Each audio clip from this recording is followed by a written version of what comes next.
Yan po, magandang araw, magandang tanghali sa inyo. Magandang buhay. Meron po tayo ngayon gagawin ditong built-in speaker. Yan po yan, built-in speaker. Ang tawag sa kanya, K-Audio. Yan po yan. K-Audio po siya. Yan. Yan po yung mga pang-monitor. Yan, monitor po. Yan. Yan po yan. Yung amplifier po na yan. Yan. Built-in speaker na amplified speaker. Yan po yan. Yan po. Ang problema po nito ay barag daw po. Bulol ang tunog. Yan nga po. Yan po. Ating pong testing ang speaker amplifier nito. Speaker amplifier. Yan po yan. Yan po. Ating nang patugtugin kung ano po problema niya. Yan po. Ating pong i-plug sa saksakan niya. Ito po yung plug yan. Yan po. Plug po natin sa kanyang plug. On. Yan po ating po testingin.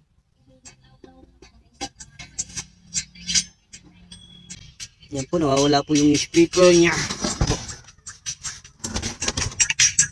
Yan, Twitter lang po ang tumutunog. Nawawala po yung speaker. Yan po. Yan po, may naglulus. Yan po, ating buksan ang speaker. Yan natin yung delete natin. Buksan ang speaker. Buksan natin. Yan po.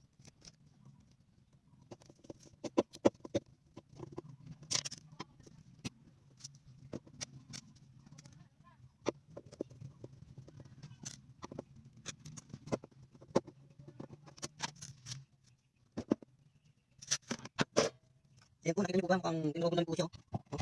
Hindi nagawa na rin po sa iba itong speaker na ito. Yan po.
Po pala, yan po, ang naging positive ng coil po natin ay ito pong nasa ilalim. Yan po yung positive. Yan po yung positive niya. Yan. Ito po yung negative, yung nasa ibabaw. Yan po. Pag ganito po harap nyo, ang positive po niya dito sa kanan. Tapos yung negative kaliwa. Ayan po yan. Yan po ang pang positive negative ng speaker niya. Yan. Ito po siya. Ito po yung nasa ilalim. Ito po yung nasa ibabaw. Yan po yan. Yan. Ito po yung negative. Ito po yung positive. Yan po ang sign yan. Dito po sa, ito po yung positive niya. Ito po yung negative. Yan. Yan po ang pagkakaano natin sa mga speaker na ito. Yan po. Atin na pong papalupot po rito. Yan. Siyempre po, iayos po natin dito. Yan. Saka po natin lalagyan ng dikit po yan. Ihinang po muna natin. Saka natin lalagyan dikit. Kahit ilang palupot po yan. Dalawang palipot po yan. Yan. Paikot. Tatlo. Yan. Yan po ang pagkakabit ng coil sa speaker. Yan talagang po masinop. Para wala pong kabitaw-bitaw. Siyempre po, didikitan nyo po yan kahit ano pong, hindi ginagamit ko po rito yung clear epoxy lang po na pinandidikit. Pioneer clear epoxy lang po pinandidikit ko rito sa coil speaker nya. Yan po, matagal naman po. Yan po yan.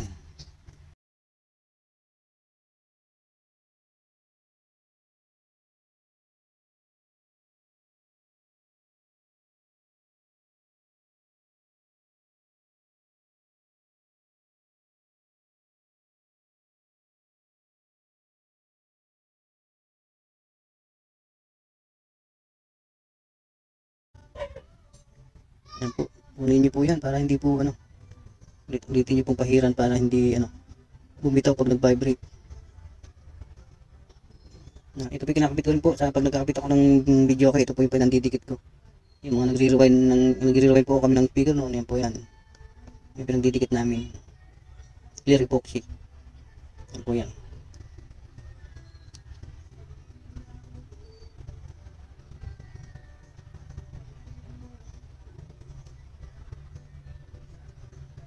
Yan po, ganyan po gagawin nyo. Paikot po yan. Yan po, natapos na po natin dikitan. Ayan po, natapos na po natin dikitan to. Yan. Hintayin lang po natin matuyo. Saka po natin tatanggalin po ito. Yan, tatanggalin po natin yan. Hintayin lang po natin na matuyo. Na 5 minutes yan po yan. 5 minutes. Po, atin po testerin nga po natin.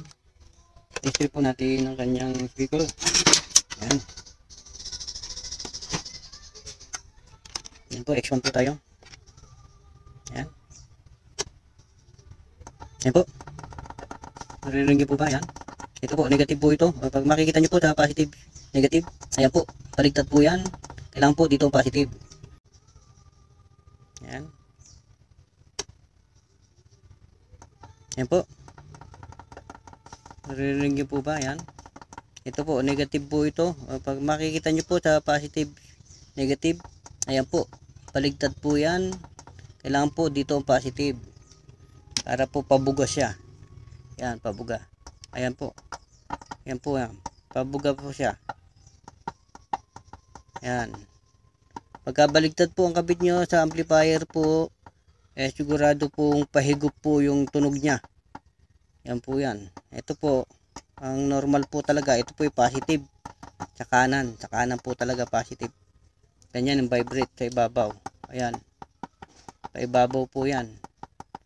Pagka binaligtad nyo po yan, pahigop po yung ano, yan, pailalim mo. O, yan. Pagka ganyan po ikabit nyo sa speaker ninyo, talagang pangit po tunog. Kailangan po talaga positive to negative yan. Positive ng speaker to positive ng output amplifier. Yan po yan. Yan na po. Okay na po ang speaker na ginawa natin. Pinalitan natin ng coil. Yan po yan. Ganyan po sana kalinis. Yan, ganyan po sana nakalinis yan. Yan po, atin na po yung kakabit ang kanyang cup. Ito po yung cup. Kakabit